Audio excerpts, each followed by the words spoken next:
Hello, YouTubers. Happy Friday. Today we read Acts chapter 23.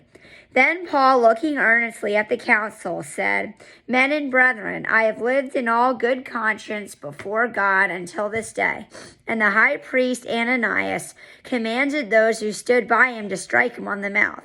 Then Paul said to him, God will strike you, you whitewashed wall, for you sit to judge me according to the law, and do you command me to be struck contrary to the law? And those who stood by said, Do you revile God's high priest? Then Paul said, I did not know, brethren, that he was the high priest. For it is written, You shall not speak evil of a ruler of your people. But when Paul perceived that one part were Sadducees and the other Pharisees, he cried out in the council, Men and brethren, I am a Pharisee, the son of a Pharisee. Concerning the hope and resurrection of the dead, I am being judged.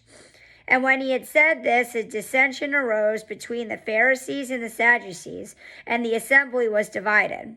For Sadducees say that there is no resurrection, and no angel or spirit, but the Pharisees confess both. Then there arose a loud outcry, and the scribes of the Pharisees' party arose and protested, saying, We find no evil in this man, but if a spirit or an angel has spoken to him, let us not fight against God. Now when there arose a great dissension, the commander, fearing lest Paul might be pulled to pieces by them, commanded the soldiers to go down and take him by force from among them, and bring him into the barracks. But the following night the Lord stood by him and said, Be of good cheer, Paul, for as you have testified for me in Jerusalem, so you must also bear witness at Rome. And when it was day, some of the Jews banded together and bound themselves under an oath, saying that they would neither eat nor drink till they had killed Paul. Now there were more than 40 who had formed this conspiracy. They came to the chief priests and elders and said, We have bound ourselves under a great oath that we will eat nothing until we have killed Paul. Now you, therefore, together with the council, suggest to the commander that he be brought down to you tomorrow, as though you were going to make further inquiries concerning him.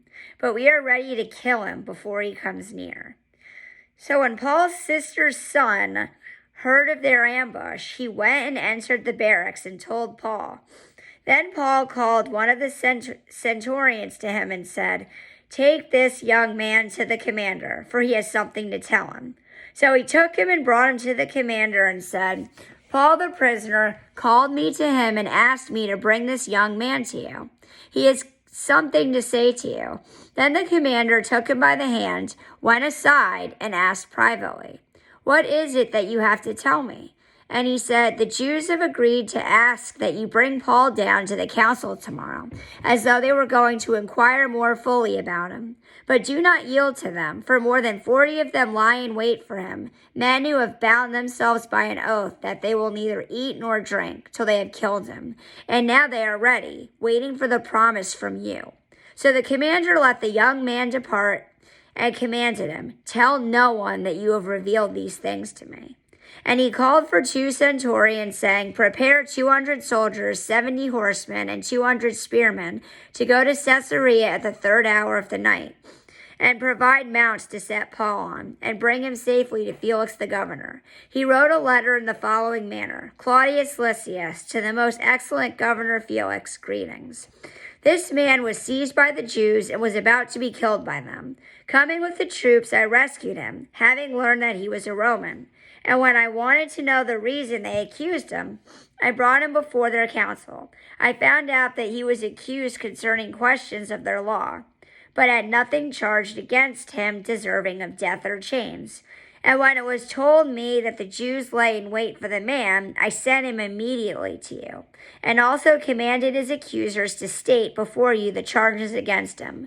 Farewell. Then the soldiers, as they were commanded, took Paul and brought him by night to Antipatris. The next day they left the horsemen to go on with him, and returned to the barracks. When they came to Caesarea and had delivered the letter to the governor, they also presented Paul to him. And when the governor had read it, he asked what province he was from. And when he understood that he was from Cilicia, he said, I will hear you when your accusers also have come. And he commanded him to be kept in Herod's praetorium. Have an awesome day, guys, and I pray the peace of Jesus Christ with you all.